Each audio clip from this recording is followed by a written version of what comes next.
ايه هو الفرق بين الاي انيوميرابل والاي كويربل في السي شارب؟ الاي انيوميرابل والاي كويربل هما تو انترفيسز للدوت نت كولكشنز، والاي كويربل بينهرت من الاي انيوميرابل.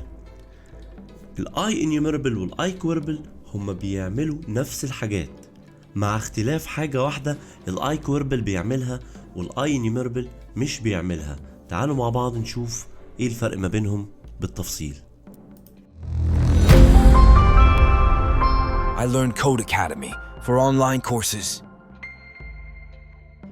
الاي انيوميرابل بنستخدمه دايما في التطبيقات اللي بتحتاج استعلام البيانات داخل الذاكرة او queries in memory data زي التو دو ليست اب. في التو دو ليست اب بنحتاج ان احنا نعرض التاسكات اللي في الليستة اللي في الميموري. هنا في المثال انا استخدمت الاي انيوميرابل في التو دو ليست اب علشان اعمل فلتر للتاسكس بناء على حالتها هي تمت او غير مكتملة، فعملت اي انيوميرابل ليست اوف تاسكس اسمها incomplete tasks عشان اجيب التاسكس او المهام الغير مكتملة. مسكت الليستة اللي اسمها tasks.where وعملت فلتر using اللامدا اكسبريشن على الايس completed.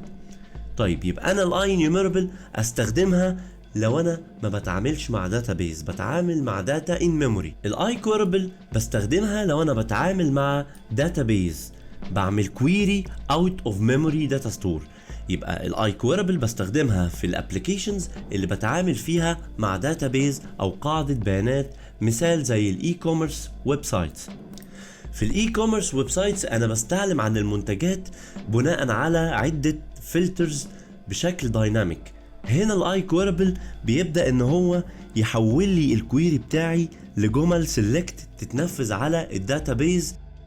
يبقى الكونكلوجن بتاعي الفرق تاني ما بين الاي انيوميرابل والاي كويربل ان الاي انيوميرابل لو انا عايز افتش اول ريكورد من الداتابيز واتعامل معاها وفلتر الداتا ان ميموري، انما الاي كويربل بتساعدني انها تجيب لي الاونلي ريكويستد ريكورد فروم داتابيز وبتنفذ الكويري على الداتابيز مباشرة وترجع لي بالريزلت. حابب تعرف اكتر عن السي شارب واللينك يو بروجرامينج؟ اعمل لايك لصفحة اي ليرن كود اكاديمي على فيسبوك واشترك في قناتنا على يوتيوب، وكمان تقدر تحجز مكانك في كورسات السي شارب او ال ASP.NET بروجرامينج تبدأ رحلتك في البرمجة.